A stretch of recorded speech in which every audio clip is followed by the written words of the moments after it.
Friends good morning, welcome back to my YouTube channel. ಎಲ್ಲರೂ ಹೇಗಿದ್ದೀರಾ? ಚೆನ್ನಾಗಿದ್ದೀರಾ ಅಂತ ಭಾವಿಸ್ತಾ ನಾವು ಕೂಡ ಚೆನ್ನಾಗಿದ್ದೀವಿ. 7:30 ವ್ಲಾಗ್ನ ಸ್ಟಾರ್ಟ್ ಮಾಡ್ತಾ ಇದ್ದೀವಿ. ಇವತ್ತು ನಾನು ಟೀ ಕುಡಿದೆ, ಕೃತನು ಸ್ವಲ್ಪ ಟೀ ಕುಡಿದ್ಲು, ಹಾಲು ಕುಡಿದಿಲ್ಲ, ಕಾಯಿಸಿರೋ ಹಾಲು ಫ್ರಿಡ್ಜ್ಗೆ ಇಟ್ಬಿಟ್ಟು ಬಂದು ರೊಟ್ಟಿ ಹಾಕೋಕ್ಕೆ ಅಂತ ಹೇಳಿ ಅನ್ನ ಬೇಯಕ್ಕೆ ಇಟ್ಟು ಬಂದಿದ್ದೀನಿ. ಇವಾಗ ಕಸ ಗುಡಿಸ್ಬೇಕು, ಕಸ ಗುಡಿಸ್ಬಿಟ್ಟು ಹೋಗಿ ರೊಟ್ಟಿ ಹಾಕ್ಬಿಟ್ಟು ತಿಂದ್ಬಿಟ್ಟು ಡ್ಯೂಟಿಗೆ ಹೊರಡಬೇಕು. ಮೀಟಿಂಗ್ ಇದೆ ಇವತ್ತು ರಾಮನಾಥ್ಪುರದಲ್ಲಿ. ಬಟ್ ಮೀಟಿಂಗ್ಗೆ ಬೇಡ, ಇಲ್ಲಿ BLO ಡ್ಯೂಟಿ ಇದೆಯಲ್ಲ, ಇಲ್ಲಿಗೆ ಬನ್ನಿ ಅಂದರೆ ಏನು ಮಾಡಬೇಕು ಅಂತ ಇನ್ನೂ ಗೊತ್ತಿಲ್ಲ. ನೋಡೋಣ. ಮೀಟಿಂಗಿಗೆ ಅಂದರೆ ಮೀಟಿಂಗ್, ಇಲ್ಲ BLO ಡ್ಯೂಟಿಗೆ ಅಂದರೆ BLO ಡ್ಯೂಟಿಗೆ ಹೋಗಬೇಕು. ಸೊ ಎಲ್ಲಿಗೆ ಹೋಗೋದಿದ್ರೂ 10 ಗಂಟೆ ಒಳಗೇನೆ ಹೋಗಬೇಕು. ಈಗ TV ಕರೆನ್ಸಿ ಕಲ್ಲ ಇದು ನಮ್ಮಮ್ಮ ಕರೆದಿದ್ದು ಉದ್ದೇಶ, TV ಕರೆನ್ಸಿ ಹಾಕು ಅಂತ. ಬನ್ನಿ ಈಗ TVಗೆ ಕರೆನ್ಸಿ ಹಾಕ್ಬಿಡೋಣ. ಕಸ ಎಲ್ಲ ಗುಡಿಸ್ಬಿಟ್ಟು ಬಂದೆ. ಕೃತು ಬ್ರಷ್ ಮಾಡಕ್ಕೆ ಹೋದ್ಲು. ಅಮ್ಮ ಏನೋ ಸೊಪ್ಪೇನೋ ಸೋಸ್ತಾವ್ರೆ ನೋಡಿ. ಚಿಕನ್ನು ಇದು ಗ್ರೇವಿ ಥರ ನಾನು ಸಾಂಬಾರಲ್ಲಿ ತಿನ್ನಲ್ಲ ಅಂತ ಮಾಡ್ಕೊಂಡಿದ್ದು, ಬಟ್ ಊಟನೇ ಮಾಡಲಿಲ್ಲ. ಯಾಕಂದರೆ ನೈಟ್ ನಾನು ಎಗ್ ರೈಸ್ ಮಾಡಿಕೊಂಡೆ. ಇದು ಗ್ರೇವಿನೂ ಇದೆ, ಸಾಂಬಾರು ಇದೆ, ಅದಕ್ಕೆ ರೊಟ್ಟಿ ಹಾಕ್ತಾಯಿದ್ದೀವಿ. ಈಗ ರೊಟ್ಟಿ ಹಾಕ್ಕೊಂಡು ತಿಂದುಬಿಟ್ಟು ಗೋ ಟು ಡ್ಯೂಟಿ ಗೈಸ್. ಈಗ ಮೀಟಿಂಗ್ ಹೋಗ್ಬೇಕಾ ಅಥವಾ BLO ಡ್ಯೂಟಿಗೆ ಹೋಗ್ಬೇಕಾ ಅಂತ ಕಾಲ್ ಮಾಡಿ ಕೇಳ್ಕೋಬೇಕು. ಕೇಳಿಕೊಂಡು ಆ ಕಡೆ ಹೋಗೋದಾ ಈ ಕಡೆ ಹೋಗೋದಾ ನೋಡೋಣ. ಕಾನ್ವೆಂಟಿಗೆ ನಾನೇ ಕರ್ಕೊಬಂದೆ. ಇಲ್ಲೊಂದು ಆಂಜನೇಯನ ದೇವಸ್ಥಾನ ಇದೆ, ಅಲ್ಲಿ ಕೈ ಮುಗಿತಾ ಇದ್ಲು. ನಮ್ಮ ಗುಲಾಬಿ ಅಲ್ಲಿ ನಿಂತಿದ್ದಾಳೆ. ಇವಳನ್ನ ಇವಾಗ ಸ್ಕೂಲಿಗೆ ಕಳಿಸ್ಬಿಟ್ಟು ನಾನು ಹೊರಟೆ. ಅಮ್ಮ ನೀನೇ ವ್ಯಾನ್ ಹತ್ತಿಸ್ಬೇಕು ಅಂತಾಳೆ. ವ್ಯಾನ್ ಬರೋದು ಲೇಟ್ ಆಗುತ್ತೆ, ಅಲ್ಲಿ ತನಕ ನಾನು ವೆಯ್ಟ್ ಮಾಡೋಕ್ಕಾಗಲ್ಲ. ಅದಕ್ಕೆ ಹೇಗಿದ್ರು ಗಾಡಿ ತೊಗೊಂಡು ಹೋಗ್ತಾ ಇದ್ನಲ್ಲ, ಹಾಗೆ ಗಾಡೀಲಿ ಕರ್ಕೊಂಡ್ಬಂದೆ ಅವಳನ್ನ. ಹಾಗೆ ಕ್ಲಾಸ್ ಟೀಚರ್ ಸಿಕ್ಕಿದ್ರೆ ಮಾತಾಡಿಸ್ಕೊಂಡು ಹೋಗ್ತೀನಿ. ಹೇಗೆ ಓದ್ತಾ ಇದ್ದಾಳೆ ಏನು ಅಂತ ಕೇಳಿಕೊಂಡು. ಬಾಯ್ ಮಾಡು. ಇವಾಗ ಗುಲಾಬಿ ತೊಗೊಂಡು ಗೋಟು ಗಂಗೂರು. ಇನ್ನೆಲ್ಲೂ ಸ್ಟಾಪ್ ಇಲ್ಲ. ಬನ್ನಿ, ಮೋಡ ಬೇರೆ ಆಗಿದೆ, ಮಳೆ ಬರಲಿಲ್ಲ ಅಂದರೆ ಸಾಕು. ಹೋಗ್ಬಿಡೋಣ ಇವಾಗ. ಕ್ರಾಸ್ ಮಾಡ್ಕೊಳ್ಳೋದೇ ನನಗೆ ದೊಡ್ಡ ಟಾಸ್ಕು ಗೈಸ್.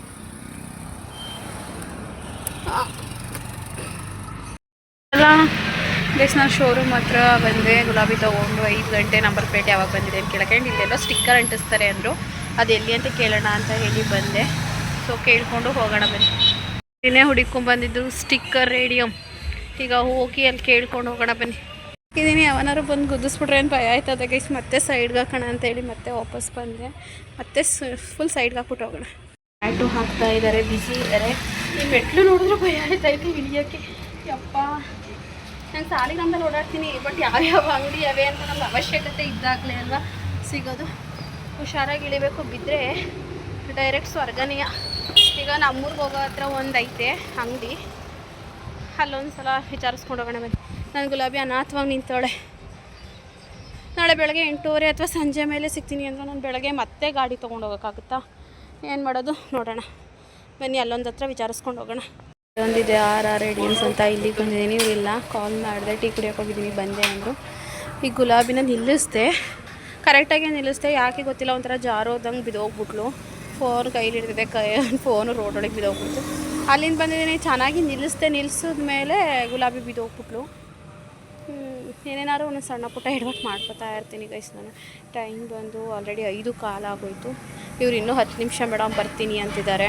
ಇವ್ರು ಬಂದು ನಾನು ಸ್ಟಿಕ್ಕರ್ ನೇಮ್ ಹಾಕಿಸ್ಕೊಂಡು ಮನೆಗೆ ಹೋಗೋದು ಲೇಟಾಗಿ ಹೋಗ್ಬಿಡುತ್ತೆ.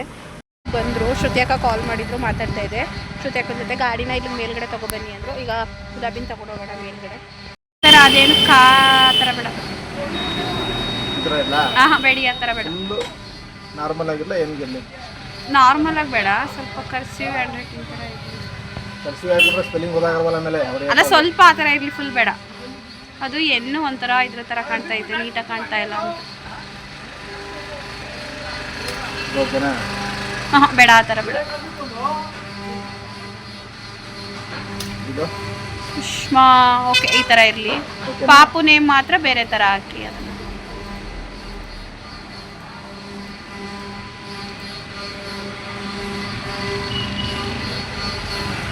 ಹಾಂ, ನೋಡಿ ಫೈನಲಿ ಹಾಕಿಸ್ತಾ ಇದ್ದೀನಿ ನನ್ನ ಚಾನಲ್ ನೇಮ್ನ.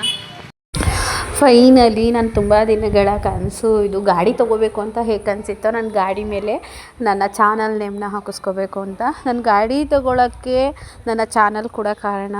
1.25 ಲಕ್ಷ ಫುಲ್ ಕ್ಯಾಶ್ ಕೊಟ್ಟು ನಾನು ತೊಗೊಳ್ಳೋಷ್ಟು ನನಗೆ ಶಕ್ತಿ ಕೊಟ್ಟಿತ್ತೆ ಅಂತ ಹೇಳಿದ್ರೆ ಮುಖ್ಯ ಕಾರಣ ನನ್ನ ಕಷ್ಟ ಆಗಿರ್ಬೋದು, ಅಥವಾ ನಾನು ಮೋಸ ಮಾಡಿದ್ದು, ಒಂದು ಬದುಕಬೇಕು ಅನ್ನೋ ಹಠ ಬಂತಲ್ಲ ಅದಾಗಿರ್ಬೋದು. ಆ್ಯಂಡ್ ನೆಕ್ಸ್ಟ್ ನನ್ನ ಚಾನಲು ನನ್ನ ಕೈ ಹಿಡಿತು. ನನ್ನ ಕಷ್ಟದಲ್ಲಿ ನಾನು ತುಂಬ ಫೈನಾನ್ಷಿಯಲ್ ಸಮಸ್ಯೆ ಇದ್ದಾಗ ಸೊ ನನಗೆ ತುಂಬ ಸಹಾಯ ಮಾಡಿರೋದು ನನ್ನ ಸುಷ್ಮಾ ಕನ್ನಡ ವ್ಲಾಗ್ಸು. ಆ್ಯಂಡ್ ಇದಕ್ಕೆಲ್ಲ ಕಾರಣ ನೀವುಗಳು ಅಂತ ಹೇಳ್ಬೋದು. ಆ ಪ್ರೀತಿ ಯಾವಾಗಲೂ ಇರಲಿ ಅಂತ ಹೇಳ್ತೀನಿ. ಹಾಗಾಗಿ ಫಸ್ಟು ನಾನು ಹಾಕ್ಸಿದ್ದೇನೆ ಸುಷ್ಮಾ ಕನ್ನಡ ವ್ಲಾಗ್ಸ್ ಅಂತ. ನಾನು ಫಸ್ಟು ಸೆಕೆಂಡು ಅಂತ ಏನು ಹೇಳಿಲ್ಲ, ಬಟ್ ಅವ್ರು ಹಾಕಿದ್ದೇನೆ ಸುಷ್ಮಾ ಕನ್ನಡ ವ್ಲಾಗ್ಸು. ಕಲರು ಕೂಡ ನನ್ನ ಗಾಡಿಗೆ ಯಾವ್ದು ಮ್ಯಾಚ್ ಆಗುತ್ತೆ ನೋಡಿ ಹಾಕಿಸಿ.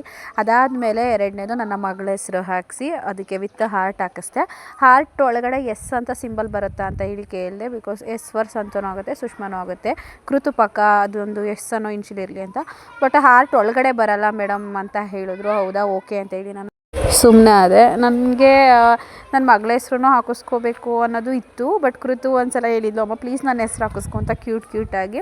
ಹಾಗಾಗಿ ಎಲ್ಲರೂ ಹೆಸ್ರು ಈಗ ಸಂತು ಹೆಸ್ರು ಹಾಕಿಸ್ಕೋಬೇಕು ಅಂತಿದ್ರು. ತುಂಬ ಗಾಡಿ ತುಂಬ ಎಲ್ಲರೂ ಹೆಸ್ರು ಹಾಕಿಸ್ಕೊಳ್ಳೋದು ಬೇಡ, ಕೆಲವೊಂದು ಮನಸ್ಸಲ್ಲಿದ್ದರೆ ಒಳ್ಳೆಯದು ಅಂತ ಹೇಳಿ ಹಾಕಿಸ್ಕೊಳ್ಳಿಲ್ಲ. ಅಥವಾ ಹಾಕಿಸ್ಕೊಳ್ಳೋಕ್ಕಿನ್ನ ಟೈಮ್ ಇದೆ. ಅಂದರೆ ಯಾರೋ ಹೇಳಿದ್ರು ನಿಮ್ಮ ಯಜಮಾನ್ರ ಹೆಸ್ರು ಹಾಕಿಸ್ಕೋಬೋದಿತ್ತಲ್ವ ಅಂತ ಹೇಳಿ. ಹೌದು, ನನ್ನ ಸಂತು ಒಂದು ಕಡೆಯಿಂದ ಯೋಚನೆ ಮಾಡಿದ್ರೆ ಎಲ್ಲೂ ಹೋಗಿಲ್ಲ. ಕೃತು ಇದರಲ್ಲೇ ಇದ್ದಾರೆ. ಸೊ ಕೃತು ಇದ್ದರೆ ಸಂತು ಒಂದು ಕಡೆ ಎಲ್ಲೋ ಒಂದು ಕಡೆ ನಮ್ಮ ಜೊತೆ ಇದ್ದಾರೆ ಅಂತಲೇ ಅರ್ಥ ಅಲ್ವಾ. ಹಾಗಾಗಿ ಕೃತುಗೆ ಸರ್ಪ್ರೈಸ್ ಕೊಟ್ಟೆ. ಅವಳು ಕೂಡ ತುಂಬ ಖುಷಿಪಟ್ಟಳು. ಚಿನ್ನಿಗೆ ಏನೋ ಸರ್ಪ್ರೈಸ್ ತೋರಿಸ್ತೀನಿ ಬಾ. ಓಡ್ ಬಂದರೆ ತೋರಿಸೋದು ಬಾ. ಬಾಲ ಚಿನ್ನ, ನೀನು ಅವತ್ತೇನೋ ಹೇಳಿದಲ್ಲ, ಬಾ ಮುಂದಕ್ಕೆ. ಅಲ್ಲಿ ನೋಡು, ಟಂಟಡ ಇಲ್ಲಿ ಏನದು ಕೀಳ್ಬೇಡ. ಈಗ ಹಾಕ್ಸಿರೋದು ಏನು ಚಿನ್ನು? ಚಿನ್ನು ನಿನ್ನ ಹೆಸರು ಕೃತು. ಹ್ಯಾಪಿ. ಇಲ್ಲಿ ನೋಡಿ, ನಮ್ಮ ಯೂಟ್ಯೂಬ್ ಚಾನಲ್ ಹೆಸ್ರು ಹಾಕ್ಸಿದ್ದೀವಿ. ಬಾ ಇಲ್ಲಿ ಚಿನ್ನಿ, ಬಾ ಉಡ್ಬಾ. ಇಲ್ಲಿ ನೋಡು ನಮ್ಮ ಚಾನಲ್ ನೇಮ್. ಎಲ್ಲಿ ಹಾಂ, ಏನದು? Sushma Kannada vlogs YouTube channel. Subscribe ಮಾಡ್ಕೊಳ್ಳಿ ಏನೆಲ್ಲ ಚಿನ್ನ. ಯಾಕೆ ದಾಕ ಮಗುನ ಇಷ್ಟ ಆಗಿಲ್ಲ ನಿಂಗೆ ನಿನ್ನ ಹೆಸ್ರು ಹಾಕ್ಸಿರೋದು? ಮುದ್ದು ತಿನ್ನಕ್ಕೆ ದುಡ್ಡಿಲ್ಲ ಮಗನೇ ಅಕೌಂಟಲ್ಲಿ. ನಾನು ಏನು ಮಾಡೋಣವ? ಅಮ್ಮ ಪಾಪ ತಾನೆ, ಇನ್ನೂ ಸ್ಯಾಲ್ರಿ ಆಗಿಲ್ಲ. ಹಾಂ, ₹1 ದುಡ್ಡಿಲ್ಲ ಅಮ್ಮ ಹತ್ರ. ಅಜ್ಜಿ ಕರಿ ಮಗನು, ಗೊಂಬೆ ಮಗನು, ಅಜ್ಜಿ ಕರೀರಿ.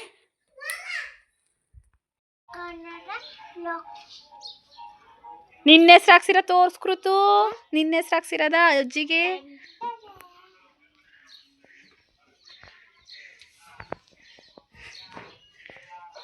ಚಿನ್ನು, ಅಜ್ಜಿ ಯಾಕೋ ದುಡ್ಡು ಲುಚ್ಕೋತಾರೆ. ಅಮ್ಮಲು ಮರ್ತ್ಕೊಂಡು ಹಾಕಿಸ್ಕೊಳ್ಳಿಲ್ಲ, ಹಾಗೆ ಬಂದಿ. ಕೃತಿ ಹೇಳಿದ್ಮೇಲೆ ನೆನಪಾಯ್ತು. ಅಲ್ಲಿಗೆ ಹಾಕ್ಸಿದ್ಯಮ್ಮ ಅಂತ ಮಗ ಕೇಳಿದ್ಮೇಲೆ. ಬರ ಮಗನೇ, ಕಮನ್. ಈಗ ಟೀ ಇಟ್ಕೊಡ್ತೇನೆ. ತಿನ್ನಕ್ಕೆ ಏನು ತಂದಿಲ್ಲ ಅಂತ ನೋಡಿ ಗೈಸ್. ಕೃತಿ ಹೆಂಗಾಡ್ತಾವಳೆ, ಹಾಗೆ ಬಂದಿದ್ದಾಳೆ. ಅಲ್ಲಿ ಚೇಂಜ್ ಕೊಟ್ಟಂಬ, ಏನಾದ್ರು ತಗೊಳ್ಳಿ.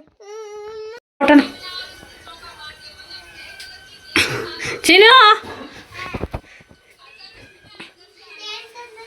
ಏನು ತಂದಿಲ್ಲ ತಾತ ಮಗಳು. ಆ ಬಿಸ್ಕೆಟ ತಿಂದೆ ಹೋದ್ಮೇಲೆ ಯಾಕೆ ಚಿನ್ನು ಓಪನ್ ಮಾಡಿದೆ? ಎಲ್ಲ ಮೆತ್ಕಾಯ್ತವೆ ಬೆಳಗ್ಗೆ ಸಲಿ. ಇಲ್ಲಿ ಬಾಟ್ಲಿಗೆ ಹಾಕಿಟ್ಟವಳೆ ಬಿಸ್ಕೆಟ್ ಓಪನ್ ಮಾಡ್ಬಿಟ್ಟು. ಅಮ್ಮಂಗೂ ಬೇಕಾ ಕೇಳಪ್ಪಜ್ಜಿ? ಟೀ ಬೇಕಮ್ಮ? ಇಲ್ಲಿ ನಮ್ಮ ಅಪ್ಪಾಜಿ ಬತ್ತು ಟೀ ಇಟ್ಕೊಡು ಅಂತ. ಜಾಸ್ತಿ ಟೀ ಇಟ್ಬಿಟ್ಟಿದ್ದೀನಿ, ಅದಕ್ಕೆ ನಾನು ಸಿಹಿ ಕುಡಿತೀನಿ. ನಂಗೆ ಟೀ ಅಂದರೆ ಬೇಡ ಅಂತ ಅನ್ನೋ ಮಗಳೇ ಅಲ್ಲ ನಾನು. ಇಲ್ಲಿ ನೋಡಿ, ನಮ್ಮ ಕೂಸು ಹೋಮ್ವರ್ಕ್ ಮಾಡಿಕೊಂಡು ಫೋನ್ ನೋಡ್ತಾ ಇದೆ. ಏನೋ ತಿಂತಾ ಇದೆಯಲ್ಲಪ್ಪಾಜಿ? ಬಿಸ್ಕತ್ತು ಒಂದು ಪ್ಯಾಕೆಟ್. ಹಾಂ, ಇನ್ನೇನೋ ಅನ್ನ ಎಲ್ಗುಣ್ತೀಯಪ್ಪಾಜಿ? ಒಂದು ಬಿಸ್ಕೆಟ್ ಪ್ಯಾಕ್ ಎಲ್ಲ ತಿಂತಾ ಇದೆ ಗೈಸ್. ನೋಡಿ ಇನ್ನೇನು ಊಟ ಮಾಡ್ತಾರೆ ಇವರು. ಹಣ್ಣು ಅವೆಲ್ಲ ತಿನ್ನಿ ಅಂದರೆ ತಿನ್ನೋದಿಲ್ಲ. ಈ ಬಿಸ್ಕೆಟು ಬ್ರೆಡ್ಡು ತಿನ್ನಿ ಅಂದರೆ ತಿಂತಾರೆ. ಅವೆಲ್ಲ ಒಳ್ಳೇದಲ್ಲ ಅಂತ ಅಂದರೆ ತಿನ್ನಲಿ, ಬಟ್ ಎಷ್ಟು ಬೇಕೋ ಅಷ್ಟು ತಿನ್ಬೇಕಲ್ವ ಇವರು. ಸುಮ್ಮನೆ ಅದನ್ನೇ ಹೊಟ್ಟೆ ತುಂಬ ತಿಂತಾರೆ. ಇವನು ಕೊಟ್ಬಿಡ್ತೀನಿ ನಮ್ಮ ಅಪ್ಪಾಜಿಗೆ. ಇಲ್ಲಾಂದರೆ ಇರೋ ಮುತ್ಕೊಂಡು ಎಲ್ಲ ಸುಮ್ಮನೆ ವೇಸ್ಟ್ ಆಯ್ತವೆ. ಇಲ್ಲ ನಾನೇ ತಿನ್ಕೊಂಡ್ಬಿಡ್ತೀನಿ ಗೈಸ್. ಟೀಗೆ ನಾನೇ ತಿಂತೀನಿ, ಆಮೇಲೆ ಮುದ್ದೆ ಮಾಡ್ತೀನಿ. ಇವಾಗ ಜಸ್ಟ್ ಅನ್ನ ಆಗೈತೆ. ಇರಬೇಕು. ಆಫ್ ಮಾಡಿದೆ ನೋಡಿ. ಕೃತಿಗೆ ತುಪ್ಪ ಹಾಕಿ ಸ್ವಲ್ಪ ಅಷ್ಟೇ ಸಾರು ಹಾಕಿದ್ದೀನಿ. ಖಾರ ಆಯ್ತದೆ ಅಂದ್ಬಿಟ್ಟು ನಾನು ಊಟ ಮಾಡೋದಿಲ್ಲ ಅಂದ್ಬಿಟ್ಟು ನೋಡಿ ಮನಸ್ಕೊಂಡು ಮನ್ಗವಳೆ. ಎಷ್ಟು ಹಠ ಮಾಡ್ತಾಳೆ ಅಂದರೆ ನನಗೂ ಹೇಳಿ ಹೇಳಿ ಬೇಜಾರಾಗಿ ಹೋಗ್ಬಿಟ್ಟೈತೆ. ಅಷ್ಟು ಅಂದಿಸ್ತೀನಿ. ಒಂದೊಂದ್ಸಲ ಸಿಟ್ಟು ಹತ್ತಿದ್ರೆ ಹೊಡೆದೇ ಬಿಡ್ತೀನಿ ಗೈಸ್. ಬಟ್ ನಾನು ಅದು ವೀಡಿಯೋಗಳೆಲ್ಲ ತೋರಿಸ್ಬಾರ್ದು, ಅಫೆನ್ಸ್ ಆಗುತ್ತೆ. ಬಟ್ ನಾನು ತೀರಾ ಹೊಡೆಯೋಕೆ ಹೋಗಲ್ಲ. ನಾನು ಯಾವಾಗ ಸಮಾಧಾನ ನನ್ನ ತಾಳ್ಮೆ ಇದಾಗುತ್ತೆ ಆವಾಗ ಮಾತ್ರ ನಾನು ಹೊಡೆಯೋದು. ಬಟ್ ನಮ್ಮ ಅಮ್ಮನೂ ಬೈತದೆ ಹೊಡಿಬೇಡ ಅಂತ. ನಮ್ಮ ಅಮ್ಮನೂ ಜಾಸ್ತಿ ಹೊಡೆಯಲ್ಲ, ಏನಾದ್ರು ತೀರಾ ಅವಳು ಹಠ ಮಾಡ್ತೇವೆ ಅಷ್ಟೇ. ನಾವು ಹೊಡೆಯೋದು ಹೊಡ್ಬಿಟ್ಟು ನಮ್ಮ ಅಮ್ಮನೂ ಬೇಜಾರು ಮಾಡ್ಕೋತದೆ, ತಂದೆ ಇಲ್ದಿರೋ ಮಗ ಹೊಡಿಬಾರ್ದು ಅಂತ. ಬಟ್ ಅವಳು ಆಡೋ ಆಟಕ್ಕೆ ಸಮ್ಟೈಮ್ಸ್ ಹೊಡಿಲೇಬೇಕಾಗ್ತದೆ. ನೋಡಿ ಅಲ್ಲಿ ಸಾಂಬಾರು ನಿಮಗೆ ಕಾಣ್ತಾನೆ ಇಲ್ಲ, ಸ್ವಲ್ಪ ಮೇಲ್ಗಡೆ ರಸ ಅಷ್ಟೇ ನಾವು ಬಿಟ್ಟಿರೋದು. ಅಷ್ಟೊಂದು ಹಠ ಮಾಡ್ತಾಳೆ. ನಿಜವಾಗ್ಲೂ ಎಷ್ಟು ಕಷ್ಟ ಆಗ್ಬಿಟ್ಟೈತೆ ಅಂದರೆ, ಒಂದೊಂದು ಕಡೆ ಈಗ ಗಾಡಿ ತೊಗೊಂಡೆ, ನಿಮ್ಗೆ ಎಲ್ರಿಗೂ ಗೊತ್ತು. ಅದೆಲ್ಲ ಸ್ವಲ್ಪ ಬಂದಿದ್ದೆಲ್ಲ ಹಾಕ್ಬಿಟ್ಟು ಕ್ಯಾಶು ಕೊಟ್ಟೆ, ಒಂದು 50,000ದಷ್ಟು. ಅದು ಏನಾಯ್ತು, ಫುಲ್ ಟೈಟ್ ಆಗಿಬಿಟ್ಟೈತೆ. ಇವಳಿಗೆ ಹಣ್ಣು ಕೂಡ ತರಲಿಲ್ಲ, ಅಮೌಂಟು ಸಾಲ್ಟೇಜ್ ಆಗಿ ಬರೀ ಸ್ಟಿಕ್ಕರ್ ಹಾಕಿಸ್ಕೊಂಡು ಬಂದೆ. ಇನ್ನು ಸ್ಯಾಲ್ರಿ ಬೇರೆ ಆಗಿಲ್ಲ.